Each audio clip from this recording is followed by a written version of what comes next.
Bueno, hola chicos, ya les voy a hablar un poquito sobre el sistema urinario. Nuestro grupo está conformado por Osvaldo Carreño, Juan Carlos Rojas, Gian Aguilar y la persona a quien les habla, María Belén García. Bueno, vamos a empezar. Nos dice que el sistema urinario nos ayuda a remover sustancias tóxicas, los productos del metabolismo del torrente sanguíneo y elimina la orina del cuerpo. Estas acciones le efectúan los dos riñones, que no solo sustraen las toxinas del torrente sanguíneo, sino también nos ayudan a conservar sales, glucosa, proteínas y agua, así como materiales adicionales esenciales, todo esto para mantener una salud adecuada.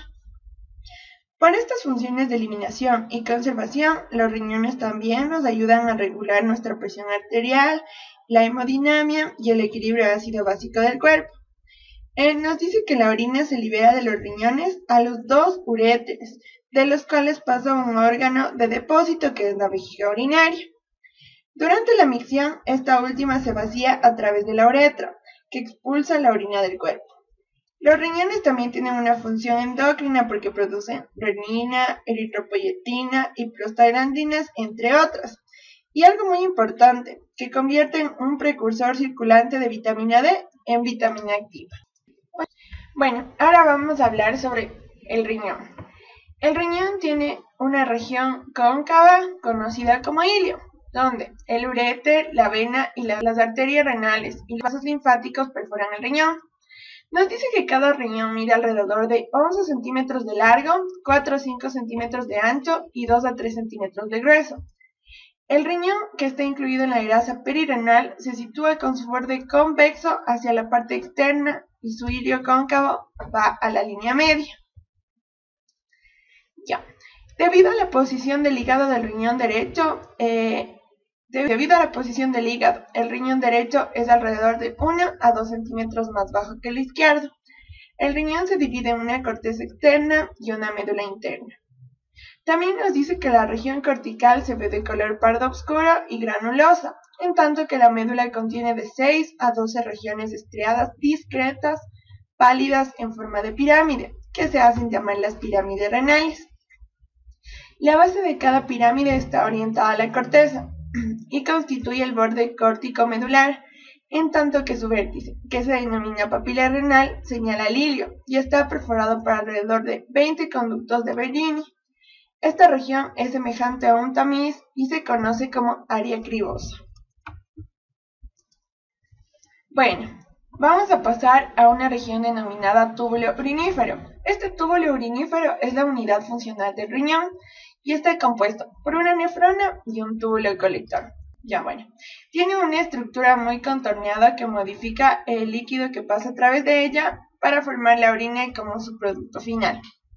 Nos dice que este túbulo consiste en dos partes, cada una con un origen embriológico diferente, la nefrona y el túbulo colector. Correlaciones clínicas. Durante el desarrollo fetal, los lóbulos del riñón están acentuados por hendiduras profundas, pero en condiciones normales esta característica desaparece en el adulto. El trastorno se denomina riñón lobulado cuando la lobulación se mantiene después a la infancia. Otro desarrollo anormal del riñón se conoce como riñón poliquístico, el cual presenta características morfológicas diversas de acuerdo con la gravedad de la afección. Comprende la presencia de quistes de pared delgada sobre los riñones y dentro de ellos. La nefrona. Encontramos dos tipos de nefronas según la localización de sus corpúsculos renales y la longitud de su asa de Henle. En el riñón humano se encuentran dos tipos de nefronas, que son las corticales más cortas y las yuxtamedulares, que son más largas, cuyo corpúsculo renal se localiza en la corteza y sus partes tubulares se sitúan en la médula.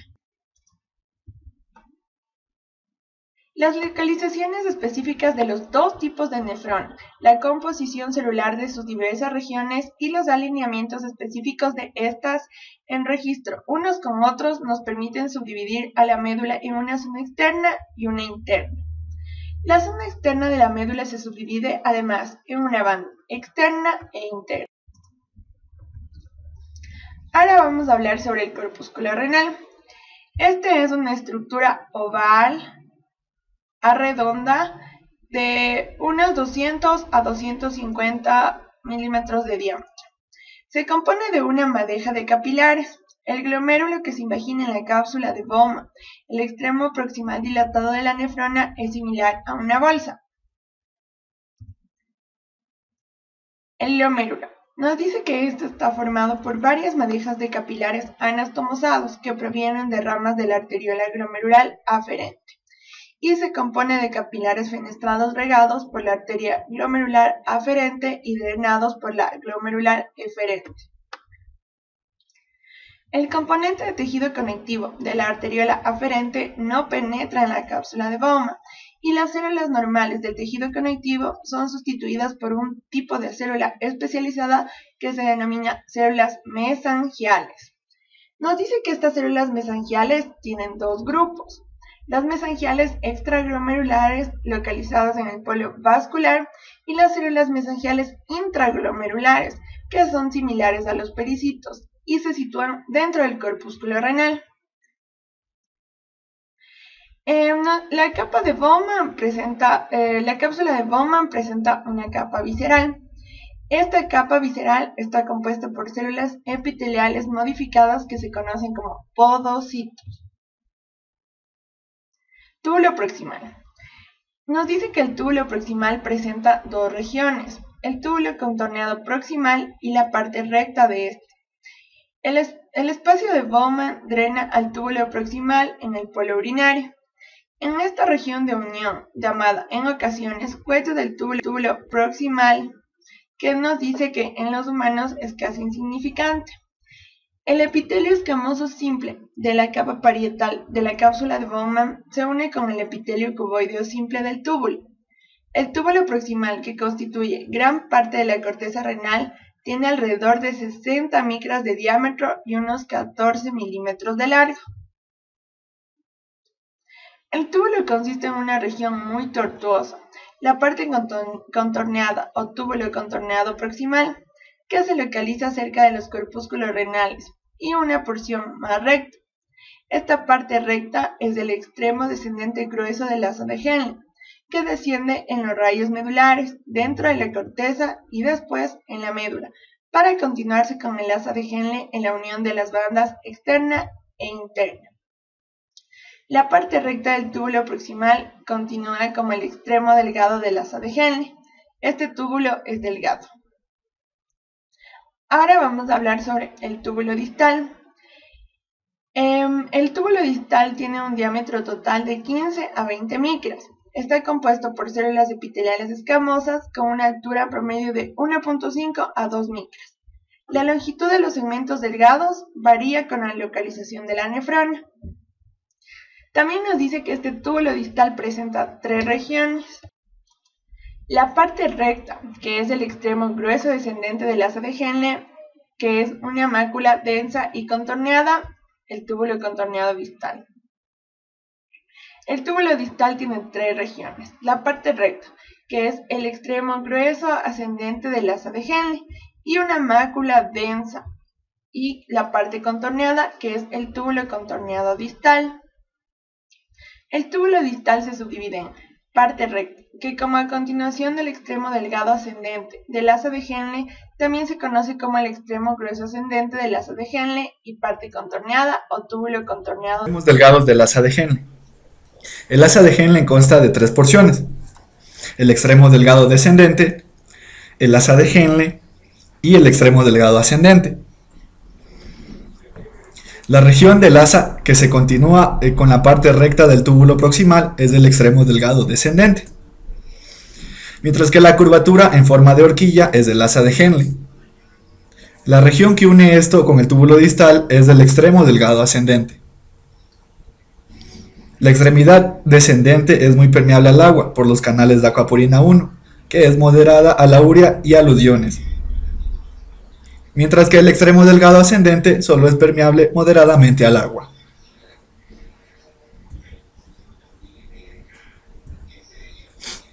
El túbulo distal consta de dos porciones, una parte recta y el túbulo contorneado distal. La parte recta, conocida como segmento grueso ascendente del asa de Henle, se encuentra entre el segmento ascendente fino y el grueso se encuentra la mácula densa. Es impermeable al agua, pero posee bombas de cloruro y sodio. Las células secretan la proteína de Thank-Horsfall que evita la formación de cálculos. El túbulo contorneado distal. Son impermeables al agua, pero poseen bombas de sodio y potasio. En presencia de aldosterona, inician la reabsorción activa de sodio y la reabsorción pasiva de cloro, y la excreción de hidrógeno y potasio. El aparato yuxtaglomerular. Encontramos tres partes. La mácula densa. Funciona como osmoreceptor sensible a la cantidad de sodio filtrada en el glomérulo y actúa liberando adenosina e inhibiendo la secreción de renina en el aparato yuxtaglomerular. Las células yuxtaglomerulares. Estas poseen enzimas proteolíticas. Renina, enzima convertidora de angiotensina, angiotensina 1 y 2. Las células mesangiales, extraglomerulares. Se trata de pericitos especializados, con características de células musculares lisas y células dendríticas con capacidad fagocítica. Los túbulos colectores. Estos transportan y modifican el ultrafiltrado de la nefrona a los cálices menores del riñón. Tienen tres regiones identificables: la región cortical, la medular y la papilar. Los túbulos colectores corticales se componen de dos tipos de células: las células principales y células intercalares. Las células principales. Estas tienen muchos canales de acuaporina 2 y en presencia de hormona antidiurética se vuelven muy permeables al agua. Mientras que las células intercalares, de estas existen dos tipos, las tipo A y las tipo B. Las tipo A son bombas de hidrógeno ATPasa que transportan hidrógeno hacia la luz, mientras que las tipo B son bombas de hidrógeno ATPasa que reabsorben hidrógeno y secretan bicarbonato. Los túbulos colectores son impermeables al agua, pero en presencia de hormona antidiurética se vuelven muy permeables al agua. La orina es abundante e hipotónica en ausencia de hormona antidiurética, y la orina es escasa y concentrada en presencia de hormona antidiurética, como observamos en la siguiente animación.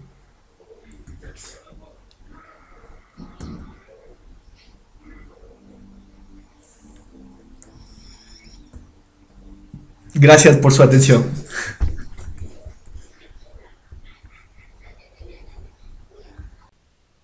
Intersticio renal. Es una cantidad escasa y muy débil de tejido conjuntivo laxo. El riñón posee un revestimiento de un tejido conjuntivo de tipo denso y colagenoso con fibras elásticas. Los vasos sanguíneos que penetran en el hilio avanzan en una cubierta de tejido conjuntivo delgado. Ya, los componentes celulares del tejido conjuntivo cortical son dos. Primero, los fibroblastos, y segundo tenemos a las células dendríticas intersticiales. El intersticio renal consiste en tres tipos celulares: los fibroblastos, los macrófagos y las células intersticiales. Ya, la circulación renal. Tenemos que cada riñón recibe el 10% del volumen sanguíneo por minuto a través de la aorta abdominal o también denominada aorta renal.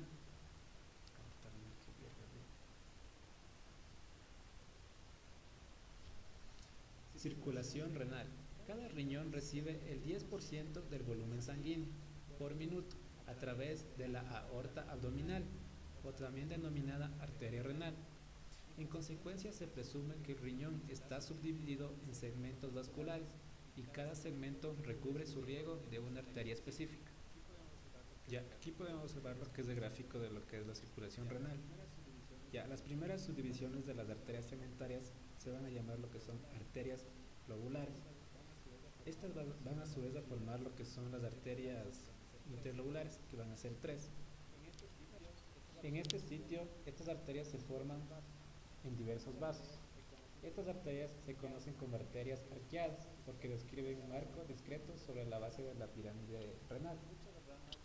Muchas ramas se originan en las arterias interlobulares y estas se conocen como arterias glomerulares aferentes.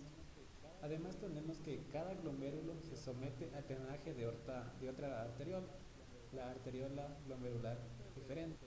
Estas arteriolas glomerulares eferentes forman un sistema denominado red capilar peritubular. Además tenemos que cada una de las arteriolas glomerulares diferentes derivadas de los glomérulos de nefronas yuxtaglomerulares van a dar origen a lo que son a 10 a 25 capilares largos, similares a horquillas. Muchas veces, tanto las arteriolas rectas y las venas rectas en conjunto se conocen como vasos rectos, que siguen muy de cerca a los dos extremos de la asa de Henle del túbulo colector. Drenaje venoso.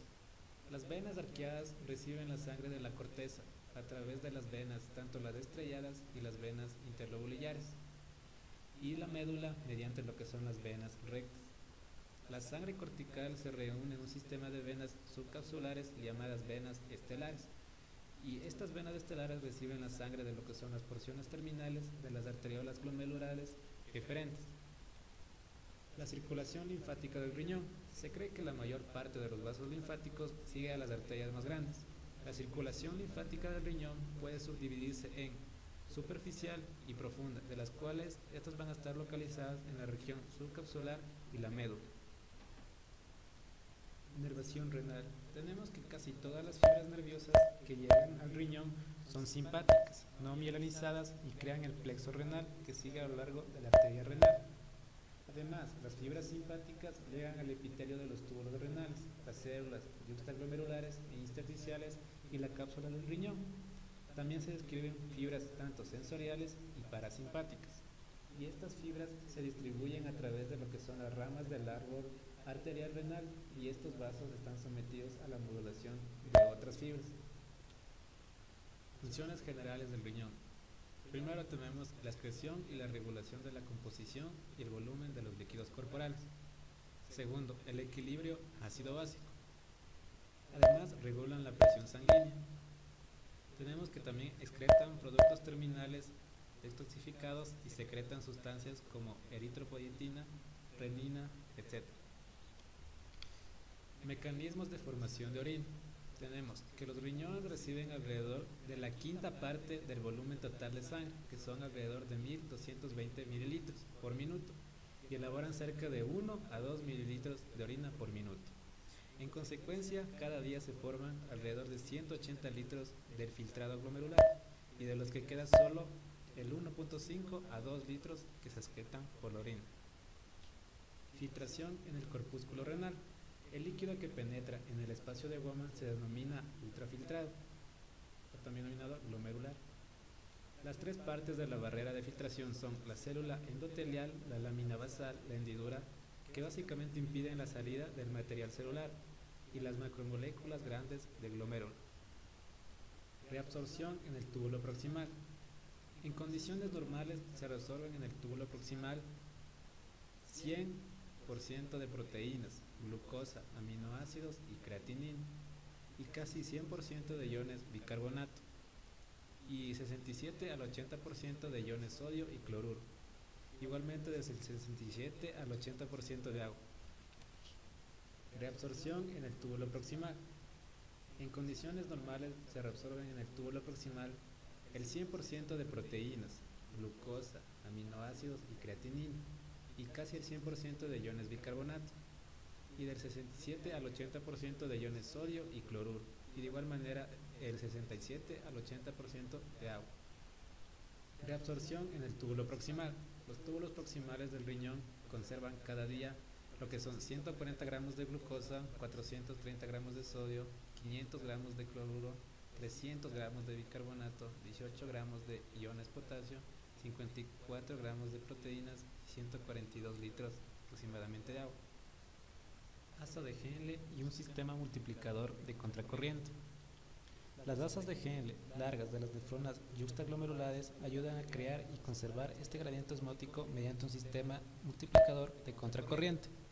Las células del extremo descendente delgado de la asa de Henle son permeables al agua y a sales, pero el extremo ascendente delgado es básicamente impermeable al agua, y a diferencia el extremo ascendente grueso de la asa de Henle es por completo impermeable al agua, pero posee una bomba de cloruro que elimina de manera activa iones cloruro de la luz de los túbulos. Conforme el ultrafiltrado desciende en el extremo descendente delgado de la asa de Henle, pierde agua al reaccionar al gradiente osmótico del intersticio. de tal manera que el filtrado intraluminal se equilibra. Por consiguiente, el volumen ultrafiltrado básicamente no va a cambiar.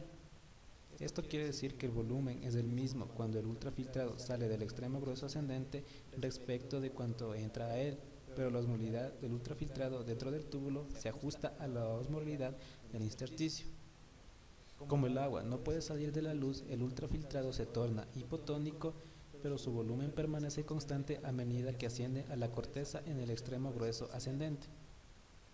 El cloruro y el sodio que se transfirieron de la luz del extremo grueso ascendente al tejido conjuntivo se encarga de establecer un gradiente de concentración en el intersticio renal de la médula externa.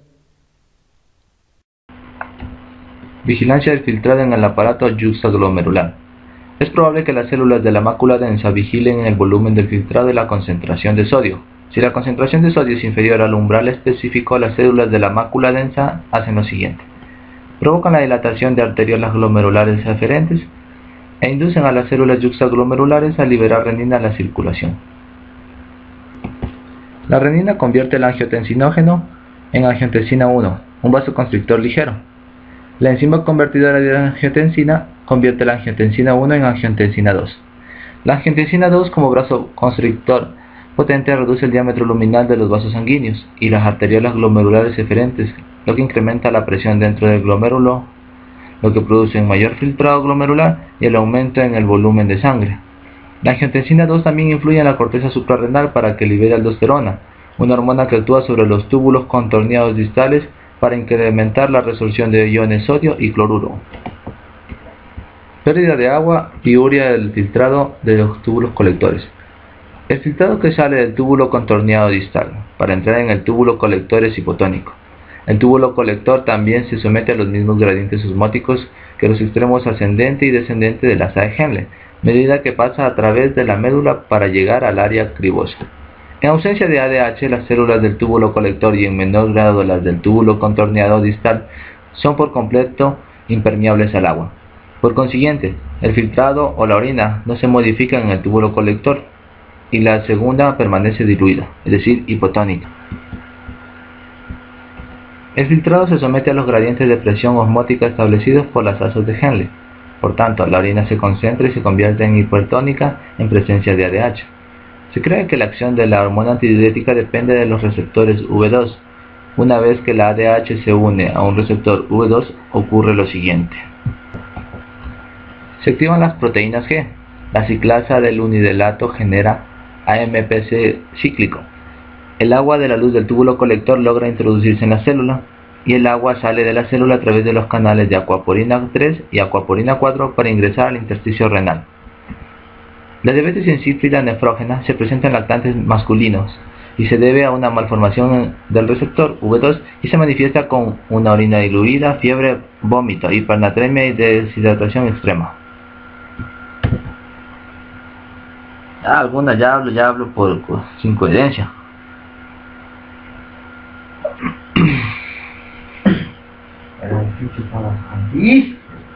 Puta, ¿eso cuándo vamos a acabar, mijo? Ay, parece que ya no vamos a ver la luz del sol.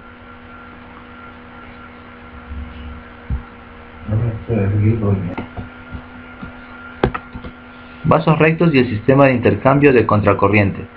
Los vasos rectos ayudan a conservar el gradiente osmótico en la médula porque los extremos arterial y venoso son permeables al agua y sales.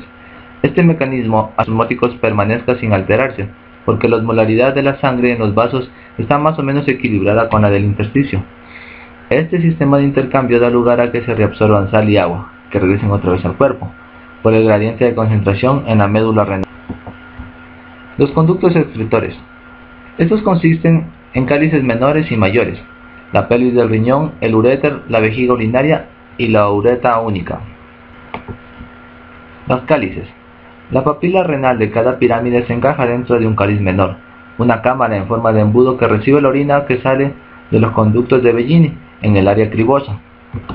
La porción del vértice de la pirámide que se proyecta dentro del cáliz menor tiene un recubrimiento de epitelio transicional que actúa como una barrera y separa la orina del tejido conjuntivo intersticial subyacente.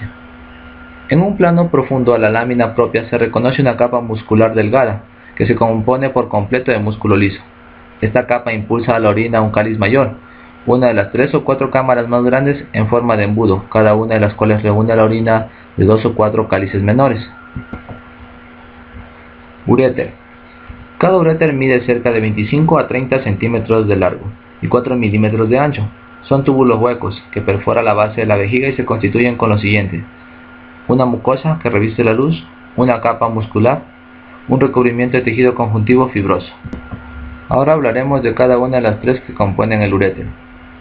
La mucosa del uréter presenta varios pliegues que se proyectan a la luz cuando el uréter está vacío, pero no existen cuando está distendido.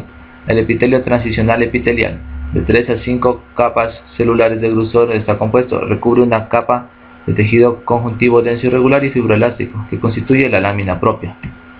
La muscular del uréter se compone de 2 capas de células inseparables.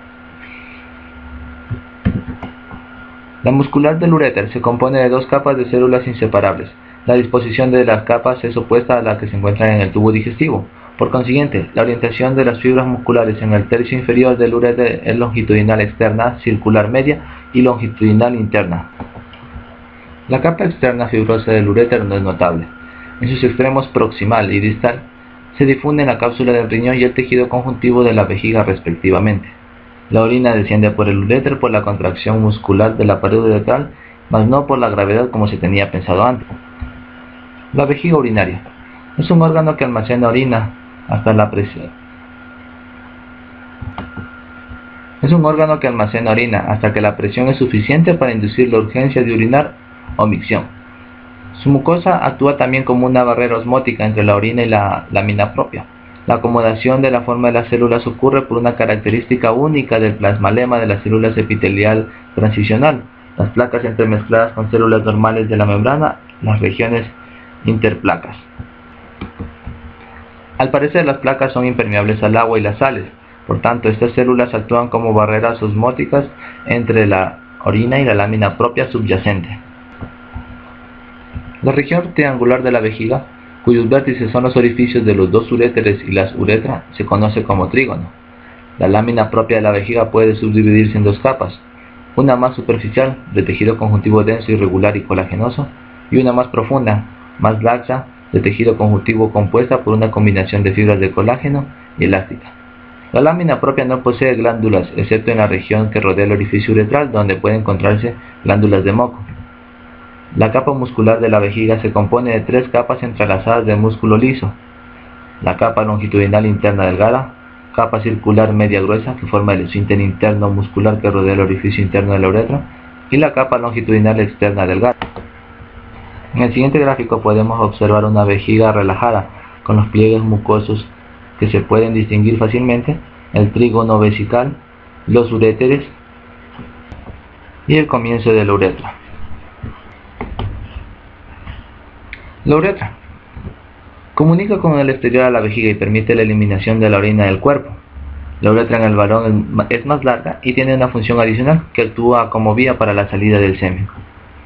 La incontinencia urinaria es la pérdida del control voluntario del esfínter externo muscular de la uretra. Afecta en especial mucho más a las mujeres y que se tienen una edad avanzada.